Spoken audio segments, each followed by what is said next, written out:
Alrighty, so in the last video, a number of you folks liked the idea of making one about red flags when buying swords. And that's what I'm going to do now.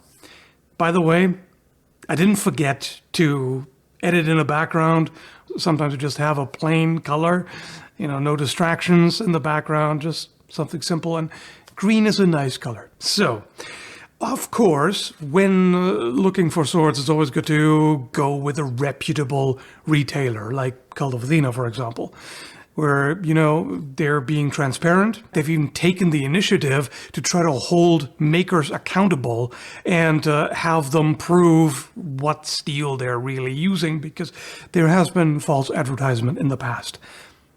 All that aside, that doesn't mean that every single sword that Kult of Athena carries is going to be top quality, because they carry a large variety of price ranges, different manufacturers. They also have wall hangers, which they label as such. What I want to do is look up a few, just kind of randomly, that carry swords that I haven't tested personally, to kind of apply these red flags. Okay, first red flag: incomplete or weird description. Appropriately, the disaster I showed you in the previous video makes an appearance here too. Why? Well, let's take a look. Side of handle, yellow material. Specific, isn't it? You know what else is yellow material? Frozen urine. Moving on. Crafted from high quality materials. You mean like yellow material? So, strangely, they don't mention anything. They don't specify what high quality material it is, other than walnut tree handle. What steel are we talking about? Mystery. Who knows? At least they give you the weight. That's nice. And the length. But the high quality materials? Nope. Yellow material is all you get. By the way, they call it real and functional. It's not advertised as a wall hanger. So I mentioned the suspicious thing of swordbuy.co alongside swordbuy.com. Let's see how swordbuy.com is doing in that regard. I reviewed two swords from, at that time, swordbuy.com before. Is it swordbuy.co now? I don't know. Is that the same company? Who the hell knows? Those two were actually pretty good for the price. But if I just saw this out of context, not having tried any of it, first off, stainless steel, that's always a warning sign. 4034 quality? I don't know anything about 4034 steel, so when I look it up, it shows up as knife steel. So it says here, 4034 steel is low-end steel for knives. There's some disagreement. Some do consider it decent for knives. You can't just take whatever steel that works for a knife and use it for a sword. It's a very different beast. There are some, you know, high-end steels you can use for knives, including certain stainless steels that are not suitable for swords, because you're dealing with a completely different beast. You have a much longer lever, you have, you know, impact stresses that you wouldn't encounter with a folding knife. It's a lot of things, right? So that's a bad sign. But we were talking about incomplete or weird rather than the material being a red flag, which of course it can be. And the pictures, well, they don't tell you all that much. The blades are super overexposed. You can barely see the hilts. What do you do with that? I don't know. Is it a red flag? Not necessarily. Does it fill me with confidence? No, not that either. This, on the other hand, is much more specific. Tells you the composition of the steel. Generally, the more specific, the better. Although, again, they could just make stuff up, right? But another example of that is Damascus steel. More accurately called pattern welded steel. You take two or more different layers of steel, laminate them together, and then apply heat and pressure and fold them back upon oneself until they become a homogeneous material. The Crusades used to call the blades that they saw Damascus steel because of the patterns in them and because, well, they saw them in Damascus. But that was a different material called woot steel now. If you don't know what it's actually made from, it's just Damascus. It could be anything. It could be mild steel in 1045, or it could be 5160 in 1070. You don't know. But Damascus doesn't automatically mean it's going to be made of good steels. You always want to check with a reputable maker. Now, to be fair, some makers use the term for marketing appeal even though they know it's not accurate, because more people will recognize, oh, Damascus, yeah, that's good stuff, right? As opposed to pattern welded steel. Also, I should add that not specifying the steel doesn't necessarily make it suspicious. Maybe the bladesmith has figured out a custom combination that he doesn't want others to copy, or maybe there's a different reason for not disclosing the exact steels. Generally, I'd say if you can put a name and a face to it, it's much less of a concern. It's important which steels you choose because some combinations clash with their different temperature requirements for heat treatment. In short, making proper pattern welded steel requires extensive knowledge, experience, and skill, which should be reflected in the price. So when it's cheap, that seems rather sketchy to me. I just looked up Damascus sword and randomly came across this. Okay, this is already a red flag. We'll get back to that in a moment. But if I click on this one, okay. Damascus steel, forged Damascus steel. Okay, at least they give you the blade hardness, which is good. Wait. Okay, so it's either 58 to 60 or 55 to 60. Silver etched guard at that price? Skeptical. The next potential red flag is the price, and also AI-generated BS. We'll get back to that. Now, this is not as simple as it may seem. It used to be simpler. You know, back in the 2010s or whatever, even earlier, the general rule of thumb was if the sword is suspiciously cheap, probably want to stay away from it. But now, some shady makers have caught on to that and are now just jacking up the price artificially because now they're like, hang on a second. If people believe that a really expensive sword is good, we can make more money for less quality and just deceive them.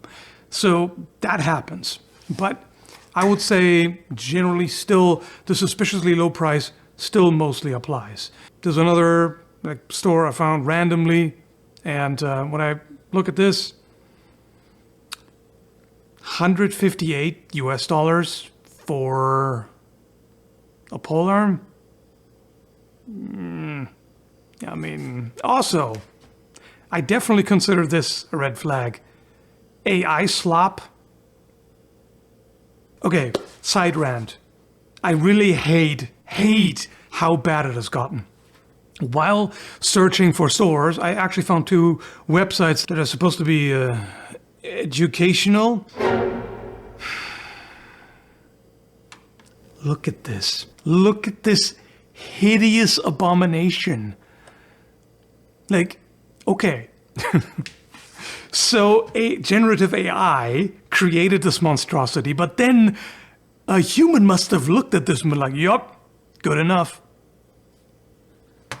Excuse me, what the What is this? What is this? What? Why are there even fake labels on just looking at this, I feel myself drifting toward a painkiller addiction. And this too. Who looks at this and says, yup, good enough, I'll slap that on there? Anyway, moving on. Okay, looking at this, there is some specificity, but manganese steel blade won't cut it. There could be a number of different ones. Lacquered iron shaft, okay, at least that's something. Measurements, length and weight and all that, that's good. It is suspiciously cheap. Now, of course, anything made in China is always going to be cheaper than made in a place with higher wages. That's no surprise. But this right here is also a red flag. Not only are there two pieces that connect with a thread, and a pretty short one for that matter, that's the weak spot. That's where it's most likely going to fail. But then it's also extra gimmicky, where you have a blade in there as well. Anything gimmicky like that, multi-part construction, hidden blade, this and that and the other, needs to be done well. And doing that well is quite labor intensive. In order to be halfway good, I would expect this to cost at least $500. This is 158. There are also cases where the price is extremely low, but it's a you get what you pay for kind of deal. This right here, a Czech dosak, I mean, they were literally historically made to be as quick and cheap as possible. That's part of the design. And, you know, does it look horrible? Yes. Does the grip look supremely uncomfortable and terrible and everything? Yes. But that's kind of the point. And at that price, like, can you really complain? It is dirt cheap, so fair enough. So the tricky thing about price as a red flag is, as said, sometimes they're artificially jacked up. Sometimes they're just more expensive for different reasons. For example, Dark Sword Armory, they are made in Canada, so of course the price is going to be higher generally. I can't really say for sure without having handled and tested this one, but $700 US for an unsharpened blade. Unsharpened, but not like made specifically for HEMA practice. Right? Like at that price, why on earth do you not put an edge on? And a threaded pommel.